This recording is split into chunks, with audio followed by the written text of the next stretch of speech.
बातें करते हम खेतों की और उसके रखवाली की। बाग बगीचा फल फूलों और फसलों की हरियाली की। हम बीजों की बातें करते उत्तम जल संसाधन की। हम तकनीकी बातें करते फसलों के उत्पादन की। हर किसान का सपना सच हो जीवन सुखद बनाने को। गाँव-गाँव के हर आंगन का प्यारा सा ये दर्शन। कृषि दर्शन, कृषि दर्शन, कृषि दर्शन, कृषि दर्शन, कृषि दर्शन, कृषि दर्शन, कृषि दर्शन, कृषि दर्शन। जोहार, नमस्कार। कृषि दर्शन के आज के अंक में आप सबों का स्वागत है। कहते हैं कि जो अपने लक्ष्य को प्राप्त करने के लिए सबसे ज़्यादा समय लगाता है वही दुनिया की इस भीड़ में सबसे आगे निकल पाता है। तो किसान भाइयों, हमें तो पता है कि आप अपने खेत खलिहानों में अपना समय और अपनी मेहनत दोनों लगाते हैं और आपको लक्ष्य तक पहुंचाने के लिए हम लेकर आते हैं जानकारियों का सिलसिला शुरू करेंगे। कार्यक्रम में सबसे पहले कृषि समाचार। नमस्कार, कृषि समाचार में आपका स्वागत है। मैं हूं प्रियंका। आइए देखते हैं आज कृषि समाचार में क्या है खास। सिंचाई के लिए डीप बोरिंग, समरसेबल पंप और तालाब निर्माण की है योजना। जैविक खेती के लिए जैविक प्रमाणीकरण एवं जैविक खाद उत्पादन प्रोत्साहन योजना। लत्तेदार बोदी के बेहतर उत्पादन के लिए लगाएं उन्नत प्रभेद बिरसा श्वेता। अब समाचार विस्तार से। राज्य के कई जिलों में सिंचाई की सुविधा बढ़ाने के लिए 2 योजनाएं चलाई जा रही हैं। इनमें पहली योजना में सरकार डीप बोरिंग करके समरसेबल पंप सेट उपलब्ध कराएगी। इसकी कुल लागत योजना 3.5 लाख रुपए है, जबकि दूसरी योजना में सरकार किसान के मध्यम या निचली जमीन में तालाब निर्माण कराएगी। इन दोनों योजनाओं में सरकार 90% अनुदान देगी। इसके लिए जिला भूमि संरक्षण कार्यालय से संपर्क कर सकते हैं। उद्यान प्रभाग की ओर से राज्य में जैविक प्रमाणीकरण एवं जैविक खाद उत्पादन प्रोत्साहन योजना लागू है। इस योजना के तहत राज्य के किसान जैविक खाद जीवामृत इकाई और कृषि अपशिष्ट कल्चर इकाई की स्थापना कर सकते हैं। इसमें जीवामृत इकाई के लिए किसान के पास कृषि अपशिष्ट, गोबर, गौमूत्र जैसे जैविक संसाधन का होना जरूरी है, जबकि कृषि अपशिष्ट कल्चर इकाई के लिए कम से कम 1 एकड़ कृषि योग्य भूमि होना अनिवार्य है। राज्य के किसान इससे लाभ लेने के लिए जिला उद्यान कार्यालय से संपर्क कर सकते हैं। लत्तेदार सब्जी फसल कार्यालय से अच्छी उपज लेने के लिए कतार से कतार और पौधों के बीच अनुशंसित दूरी जरूर रखें। साथ ही लत्तर को मचान पर चढ़ाने का इंतजाम रखें। करेला लत्तर वाली फसल है। लत्तर फैलता है। इसके अलावे हर फसल के पौधों को सही मात्रा में खाद पानी मिले, इसके लिए पौधे के बीच पर्याप्त दूरी का होना आवश्यक है। इस बात को ध्यान में रखकर करेला की बुआई करते समय कतारों और पौधों के बीच पर्याप्त दूरी जरूरी है। किसान भाइयों लाइन से लाइन की दूरी 1 से 1.25 मीटर तक रखते हैं और पौधे से पौधे की दूरी करीब हम लोग 40 से 60 सेंटीमीटर के बीच रखते हैं, और जिससे कि पौधे की बढ़वार भी अच्छी हो और इन पौधों को लतारों को चढ़ाना बहुत जरूरी होता है। राज्य के जो किसान लत्तेदार बोदी की ग्रीष्मकालीन खेती करना चाहते हैं, वे मार्च में बुआई का काम पूरा कर लें। लत्तेदार बोदी के बेहतर उत्पादन के लिए उन्नत प्रभेद बिरसा श्वेता, स्वर्ण श्वेता या स्वर्ण हरिता लगाएं। लत्तेदार बोदी की बुआई के लिए 15 किलोग्राम बीज प्रति हेक्टेयर की दर से लगाएं। बुआई में कतार से कतार की दूरी 75 सेंटीमीटर और पौधे से पौधे की दूरी 15 सेंटीमीटर रखें। लत्तेदार बोदी का बेहतर उत्पादन देने में सक्षम उन्नत प्रभेद बिरसा श्वेता, स्वर्ण श्वेता और स्वर्ण हरिता का उत्पादन क्षमता 100 से 150 क्विंटल प्रति हेक्टेयर है। डच हो एक ऐसा कृषि उपकरण है जो खेतों में नाली बनाने, मेड़ बनाने और फसलों की निकाई गुड़ाई करने के लिए काफ़ी उपयोगी है। इस मौसम में विभिन्न फसलों की खेती के लिए डच हो का उपयोग कर सकते हैं। डच हो की कार्यक्षमता 12 से 15 डेसिमल प्रतिदिन है। आइए जानते हैं गोभी में जैविक विधि से हीरा पृष्ठक कीट की रोकथाम कैसे करें। गोभी वर्गीय फसलों में अन्य शत्रु कीटों सहित हीरा पृष्ठक कीट के नियंत्रण के लिए ट्राइकोडर्मा का उपयोग करें। इसके लिए 50 से 75 हजार अंडा परजीवी ट्राइकोडर्मा प्रति हेक्टेयर की दर से खेत में डालें। एक सप्ताह के अंतराल पर 3 से 4 बार यह उपचार करें। और अब एक नजर राज्य के 5 प्रमुख शहरों के मौसम के मिजाज पर। आज राज्य के 5 प्रमुख नगरों के अधिकतम और न्यूनतम तापमान कुछ इस प्रकार दर्ज किए गए। रांची का अधिकतम तापमान रहा। कृषि समाचार में आज इतना ही। अगले दिन अगले अंक में फिर मुलाकात होगी कुछ ताज़ा तरीन खबरों के साथ। तब तक के लिए दीजिए इजाजत। नमस्कार, जोहार। कृषि समाचार में आपने देखा कृषि जगत से जुड़ी हुई ताज़ा तरीन खबरें, मौसम का हाल और मंडी का भाव। रुकते एक छोटे से विराम के लिए, मिलते हैं इस विराम के बाद।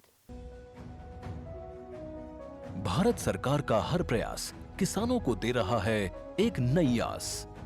देश के किसानों की खुशहाली और उन्हें आत्मनिर्भर बनाने के लिए भारत सरकार समर्पित है। प्रधानमंत्री श्री नरेंद्र मोदी जी के नेतृत्व में कृषि क्षेत्र में किए गए निरंतर प्रयासों के फलस्वरूप देश खाद्यान्न व बागवानी के क्षेत्र में आत्मनिर्भर हो चुका है और देश में दलहन का उत्पादन भी बढ़ा है। इसी तरह भारत सरकार ने खाद्य तेलों के उत्पादन को बढ़ाने के भी अनेक प्रयास किए हैं। इसी क्रम को आगे बढ़ाते हुए माननीय प्रधानमंत्री श्री नरेंद्र मोदी जी के नेतृत्व में भारत सरकार ने दूरदर्शी निर्णय लेते हुए राष्ट्रीय खाद्य तेल मिशन ऑयल पाम की शुरुआत की है। इस मिशन से देश भर के किसानों को बहुत लाभ मिलेगा। कृषि के पूंजी निवेश में वृद्धि होगी, खाद्य तेल आयात पर देश की निर्भरता कम होगी और रोजगार के नए अवसर पैदा होंगे। खाने के तेल में आत्मनिर्भरता के लिए अब राष्ट्रीय खाद्य तेल मिशन ऑयल पाम का संकल्प लिया गया है। इससे किसानों को तो सीधा लाभ होगा ही, गरीब और मध्यम वर्ग के परिवारों को सस्ता और अच्छी क्वालिटी का तेल भी मिलेगा। यही नहीं, ये मिशन बड़े स्तर पर रोजगार का निर्माण करेगा। इस मिशन के अंतर्गत ऑयल पाम का रकबा और पैदावार बढ़ाने पर जोर देने के लिए सरकार ने 11,000 करोड़ रुपए से अधिक की सहायता राशि निर्धारित की है। मिशन के तहत सरकार ने ऑयल पाम की खेती के लिए रोपण आदि की सहायता में बढ़ोतरी करते हुए पहले मिलने वाले 12,000 रुपए प्रति हेक्टेयर को बढ़ाकर 29,000 रुपए प्रति हेक्टेयर तक कर दिया है। ऑयल पाम के पुराने बागों के पुनरुद्धार के लिए 250 रुपए प्रति पौधा के हिसाब से विशेष सहायता दी जा रही है। पौधारोपण सामग्री की कमी दूर करने और बीजों की पैदावार करने वाले बागों को भी सहायता दी जाएगी। इसके तहत 15 हेक्टेयर ऑयल पाम उद्यान के लिए 80 लाख रुपए तक की सहायता राशि दी जाएगी। इसके अलावा नर्सरी विकास के लिए 40 लाख रुपए तक तय किए गए हैं। पूर्वोत्तर और अंडमान राज्यों के लिए विशेष सहायता का भी प्रावधान है। ऑयल पाम के किसान ताजे फलों के गुच्छे यानी FFB का उत्पादन करते हैं, जिनकी वर्तमान में कीमतें अंतर्राष्ट्रीय मूल्यों में उतार चढ़ाव के आधार पर तय होती हैं। पहली बार केंद्र सरकार ताजे फलों के गुच्छे की कीमत के लिए किसानों को आश्वासन दे रही है। ये व्यवहार्यता मूल्य यानी VP कहलाएगा, यानी किसानों को कोई घाटा नहीं होने दिया जाएगा। व्यवहार्यता मूल्य VP तय करने की शुरुआत 1 नवंबर से होगी और अगले वर्ष 31 अक्टूबर तक जारी रहेगी। इसे ऑयल पाम वर्ष कहा जाएगा। इस योजना के तहत वर्ष 2025-26 तक ऑयल पाम का रकबा 6.5 लाख हेक्टेयर सृजित करने और कच्चे ऑयल पाम की पैदावार वर्ष 2025-26 तक 11.20 लाख टन पहुंचाने का लक्ष्य निर्धारित किया गया है। सरकार के इस महत्वपूर्ण निर्णय से देश में ऑयल पाम की खेती करने वाले किसानों में विश्वास पैदा होगा और वे खेती का रकबा बढ़ाएंगे। इस तरह पाम ऑयल का उत्पादन भी बढ़ेगा, जिससे किसानों की आय बढ़ेगी और ग्रामीण अर्थव्यवस्था भी सुदृढ़ होगी। दर्शकों, ये जो गेहूं की फसल है वो हमारे क्षेत्र की दूसरी प्रमुख फसलों में से है और इसकी जो खेती है वो सिंचाई पर आधारित होती है। कैसे करें गेहूं की फसल में सिंचाई का प्रबंधन, साथ ही साथ उर्वरक का प्रबंधन, पूरी जानकारी देने के लिए स्टूडियो में हमारे कृषि विशेषज्ञ बैठे आपका इंतजार कर रहे हैं। तो चलिए जुड़ते हैं कार्यक्रम के साथ, क्योंकि कार्यक्रम है लाइव। किसान भाइयों नमस्कार। कृषि दर्शन के आज के इस अंक में आप सभी का स्वागत है। किसान भाइयों, आप बड़े पैमाने पर गेहूं फसल का उत्पादन करते हैं। बहुत सारे ऐसे किसान भाई हैं जो अपने खेतों में गेहूं की फसल लगा चुके हैं और बहुत सारी जिज्ञासाएं उनके मन में हैं कि किस तरह से सिंचाई करें, किस तरह से उर्वरक का प्रबंधन करें ताकि फसल अच्छी से अच्छी हो, उनकी गुणवत्ता अच्छी हो, उत्पादन अच्छा हो। तो किसान भाइयों, चिंता की कोई बात नहीं, आज हम इसी विषय पर बातचीत करेंगे कि किस तरह से आप सिंचाई और उर्वरकों का प्रबंधन करें ताकि आपको अधिक से अधिक फसल प्राप्त हो, अधिक से अधिक आपकी आमदनी हो। इस विषय पर बातचीत करने के लिए हमारे साथ स्टूडियो में मौजूद हैं डॉक्टर परवेज़ आलम। डॉक्टर परवेज़ आलम बिरसा कृषि विश्वविद्यालय में कृषि वैज्ञानिक के तौर पर बतौर कार्यरत हैं। डॉक्टर साहब, इस कार्यक्रम में आपका स्वागत है। नमस्कार। नमस्कार और जोहार किसान भाइयों। किसान भाइयों, सबसे पहले हम सिंचाई पर बात करते हैं। डॉक्टर साहब, जब हम सिंचाई की बात करते हैं तो हम अक्सर बात करते हैं कि सिंचाई कब कब करना चाहिए, किन किन अवस्थाओं में करना चाहिए, ये सारी बातें। लेकिन अभी की जो अवस्था है, इस अवस्था में क्या सावधानी रखें ताकि सिंचाई के मामले में क्या सावधानी रखें ताकि फसल अच्छी हो? देखिए, ऐसा है कि कुछ किसान भाई समय पर गेहूं लगाए होंगे। समय पर बोलने से मेरा मतलब ये है कि जो हम लोग जो बोलते हैं 15 नवंबर से 30 नवंबर जी, ठीक है। और कुछ किसान भाई किसी कारणवश, या तो उनका खेत देर से खाली हुआ हो या कोई और वजह रही हो, वो हो सकता है 30 नवंबर के बाद भी लगाए हों। तो जो समय पर लगाए होंगे उनका मैं समझता हूँ कि अभी दाना जो है बनने का समय आ गया। बिल्कुल। यानी दानों में दूध भरने का टाइम जो है वो आ गया होगा। और दूध भरने के टाइम में ये ज़रूरी होता है कि खेत में नमी की मात्रा सुनिश्चित होनी चाहिए। बिल्कुल, है ना, क्योंकि ये एक ऐसा स्टेज है कि अगर यहाँ पे पानी की कमी होगी तो क्या होगा कि आपका जो दाना बनेगा वो पुष्ट नहीं बनेगा, वो सिकुड़ जाएगा, है ना। तो इस समय एक बहुत ही सावधानी करना है। मैं शुरू से भी बताते आया हूँ, कई बार बताया हूँ आपके माध्यम से भी, कि दाने में जब दूध भरता है और भरने के बाद जब वो हार्ड होने लगता है, हार्ड होगा ना, पहले दूध भरेगा फिर हार्ड होगा, तो हार्ड भरने के टाइम, हार्ड होने के टाइम में एक सिंचाई अवश्य देना चाहिए। बिल्कुल। और डॉक्टर साहब,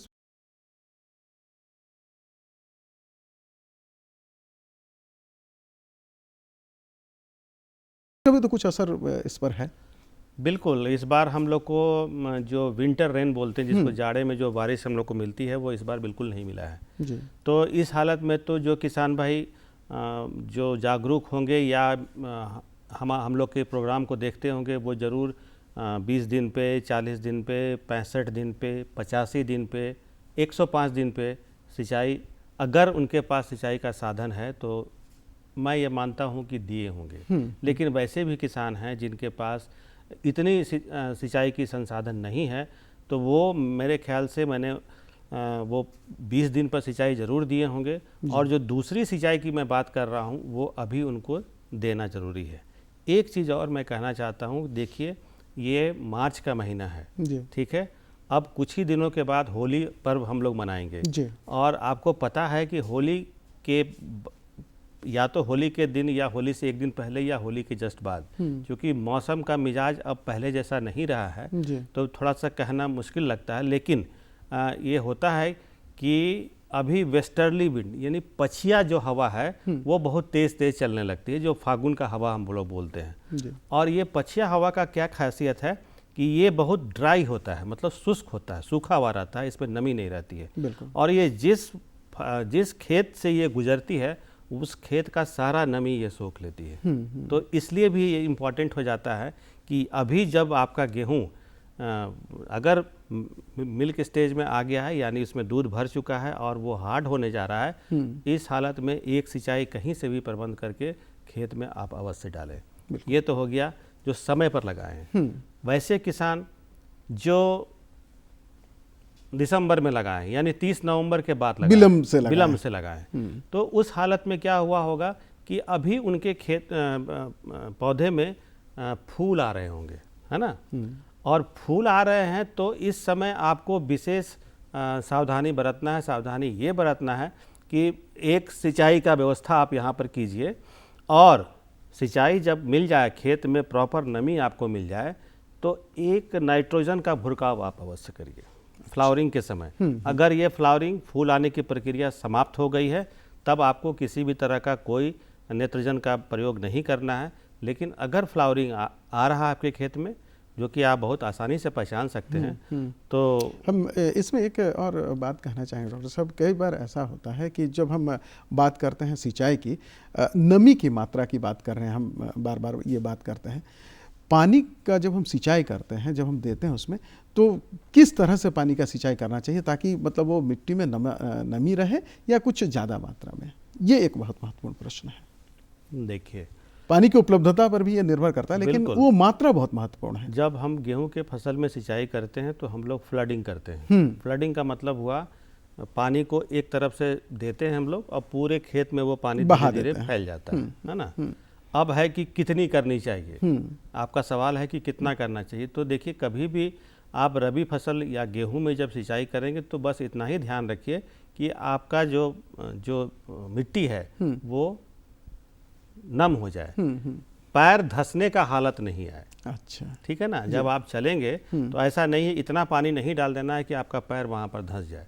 तो इस चीज़ का ध्यान रखें, आप बस नमी बना के रखें ताकि जो इसके जो जड़ हैं, जड़ तक नमी पर्याप्त मात्रा में पहुँच जाए और फिर वहाँ से पौधे अपने उपयोग के लिए इसको ले सकें। बिल्कुल। अभी आप नाइट्रोजन के भुरकाव की बात कर रहे थे।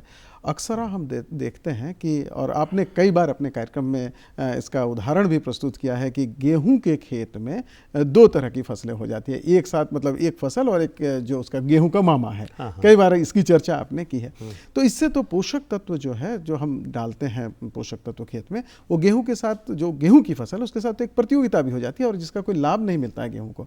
तो इस विषय पर हम चाहें कि किसान भाइयों को आप कुछ बताएं। देखिए, आज बहुत अच्छा मौका है कि आज हम अपने किसान भाई को गेहूं भी दिखा सकते हैं और गेहूं के मामा को भी दिखा सकते हैं। मैं दोनों का सैंपल यहाँ लेकर आया हूँ, अगर आपकी आज्ञा हो तो मैं इसको बिल्कुल बिल्कुल।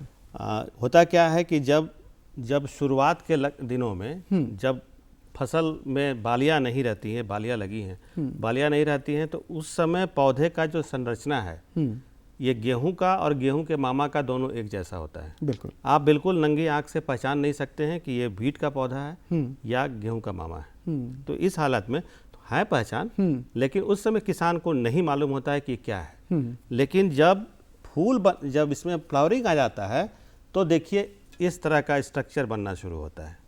ये देखिए दोनों के बाली में आपको अंतर दिखेगा। बिल्कुल, है ना। दोनों के बाली में आपको अंतर दिखेगा। ये है गेहूं का मामा और ये है हमारा गेहूं। कैमरामैन से हम कहेंगे कि थोड़ा क्लोजअप दिखाएं तो किसान भाई को समझ में आए। तो अब आप तो शुरू से इस पौधे को वहां से नहीं हटाए, आप ये मान के चल रहे थे कि ये तो गेहूं का पौधा ही है ना, क्योंकि इसकी पहचान नहीं है। लेकिन और बिल्कुल उसका पालन पोषण भी उसी तरह कर रहे थे जिस तरह गेहूं का। जो भी खाद दे रहे हैं, आप जो भी पानी दे रहे हैं, वो ये भी ले रहा है और आपका गेहूं भी ले रहा है। तो क्या हो रहा है कि जितना खाद आपको गेहूं को मिलना चाहिए वो बढ़ जा रहा है दो हिस्से में। लेकिन अब जब फ्लावरिंग आता है, अच्छा दोनों का फ्लावरिंग भी सेम टाइम में आएगा। अच्छा, इसका खूबी ये है कि दोनों का फ्लावरिंग, दोनों में ये पैनिकल बनना, इसका जो स्ट्रक्चर बनना, ये दोनों सेम चलता है एकदम। तो कहीं से किसान भाई को ये समझ ही में नहीं आता है कि ये हमारा गेहूं उग रहा है या वीड उग रहा है। लेकिन जब जैसे ही फ्लावरिंग होता है तब ये खेत में आपको दिखना शुरू होता है कि अरे ये तो गेहूं नहीं है, ये कुछ और है।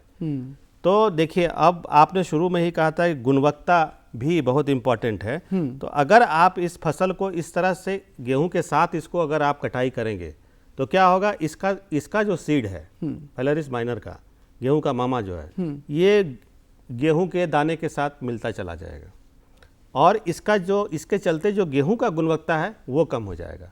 पहला चीज। दूसरा चीज, चूंकि आपने इस सीड को इसके साथ मिला दिया, इसके बीज को गेहूं के बीज के साथ मिला दिया, तो क्या होगा, जब अगले साल आप खेती करने जाएंगे गेहूं का इसी बीज से, तब आपके खेत में नहीं चाहते हुए भी बहुत सारे गेहूं के मामा आपको निकल आए, क्योंकि आपने तो सीड वहां पर रखा है। बिल्कुल। ये दो नुकसान होता है। तो उपाय क्या है? उपाय क्या है? अब सबसे अच्छा प्रश्न आपने किया कि इसका उपाय क्या है। इसका उपाय देखिए बहुत ही सिंपल है। इस स्टेज में जब ये दिख रहा है तो आपको क्या करना है, खेत में आप जाइए, आप खेत का चक्कर लगाइए और एक इन्वेलप, जो इन्वेलप होता है ना, कागज़ का, जी। उसको ले करके आप खेत में जाएंगे और खेत में जब ये पौधा दिखे तो इस स्टेज में आप इन्वेलप को इसके ऊपर ढक देंगे और इन्वेलप सहित इसको यहाँ से तोड़ के वहाँ से हटा लेंगे। ये इन्वेलप वाली जो आप बात कर रहे हैं ये सुरक्षा की दृष्टि से बहुत महत्वपूर्ण है। इसलिए कि जब आप लिफाफा इस पे आप ढकेंगे लिफाफे से और जब इसको तोड़ेंगे तो क्या होगा, इसमें जर्क लगेगा, है ना। तो हो सकता है कि इसका जो सीड है वो वहीं पर खेत में गिर जाए। हम चाहते हैं कि अगले साल किसी तरह का इसका सीड वहाँ खेत में ना रहे। इससे बचने के लिए हम क्या करते हैं, लिफाफे को इसको पहले बंद करते हैं। बंद करने के बाद जो निचली हिस्सा है इसको बहुत टाइटली हम लोग बांध लेते हैं कि अगर उसके बाद तोड़े भी अगर तो ये लिफाफे के अंदर ही रहे और बाहर मिट्टी में आपके। तो ये जो हम करते हैं डॉक्टर साहब, ये तो काफ़ी देर हो गया होता है, तो ऐसे में तो फिर हमारी जो फसल है उसको तो बहुत कुछ नुकसान हो गया होता है। नहीं, शुरुआती दौर में अगर ऐसा कर पाए तो उसके लिए कुछ उपाय है क्या? शुरुआती दौर में इसको पहचानना बहुत आसान है, जो कि मैं आपको बताता हूँ। अब देखिए जैसे ये इसका पौधा है जी, है ना, ये गेहूं का मामा का पौधा मैं लाया हूँ।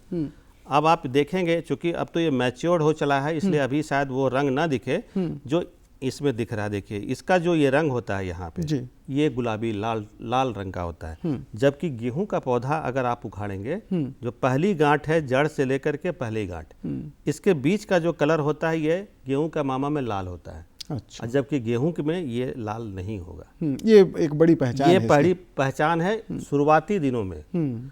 दूसरा चीज, जब आप इसके पत्ती को छुएंगे तो गेहूं का पौधा जो होता है उसका पत्ती को अगर आप छुएं तो उसमें आपको हल्का सा रफ लगेगा, मतलब खरखराहट लगेगा, चिकना नहीं लगेगा। लेकिन गेहूं के मामा का अगर आप पत्ता को छुएंगे तो बिल्कुल चिकना होता है। तो ये अगर दो लक्षण आप जानते हैं तो आप शुरू में ही कंट्रोल कर सकते हैं, मतलब शुरुआती 20-25 दिन या महीना दिन के अंदर आप इसको वहाँ से निकाल सकते हैं अपने खेत से। बिल्कुल। ये जो मैं बता रहा हूँ, जो तोड़ने वाला, लिफाफा से बंद करने वाला, ये उस समय के लिए बता रहा हूँ जब आप उस समय चूक गए हैं, उस समय आप किसी कारणवश या अज्ञानता के वजह से या आप नहीं जानते थे, इसके चलते अगर आप नहीं कर पाए तो वो अभी करना है। बिल्कुल।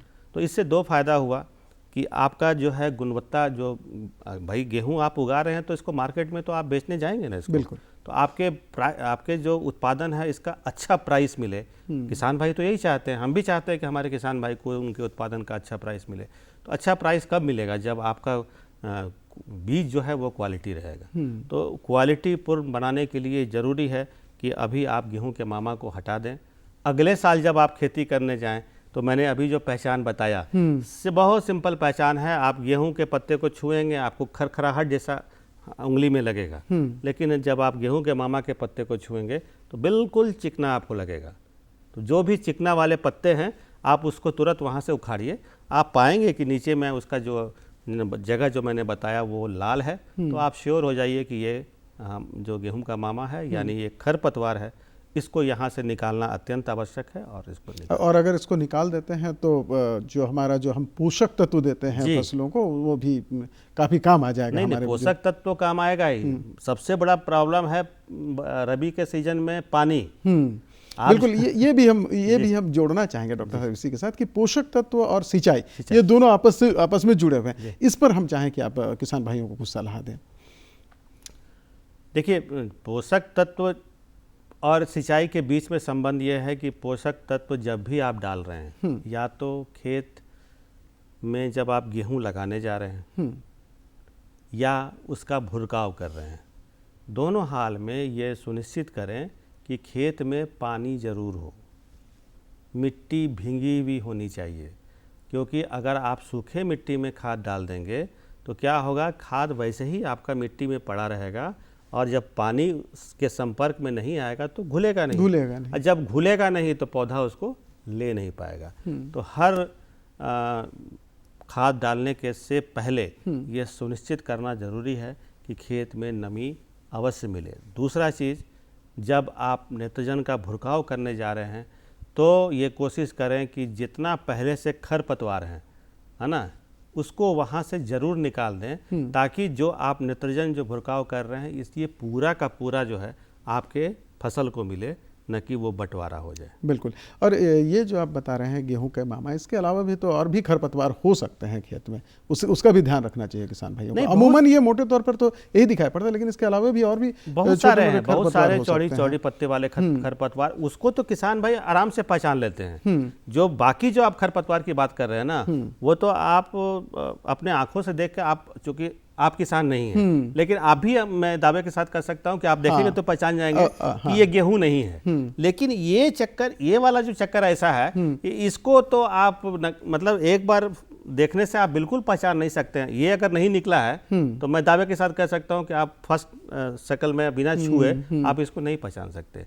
इसीलिए मैं इस पर ज़्यादा ध्यान दे रहा हूं और इसका लाइव सैंपल भी मैं लेकर आया हूं, ताकि किसान भाई को मैं बता सकूं कि ये डिफरेंस है दोनों। बिल्कुल किसान भाई, और निश्चित रूप से आप अभी जो गेहूं की फसल लगा रहे हैं, सिंचाई और उर्वरक प्रबंधन के विषय में बहुत सारी जानकारियां मिल गई हैं।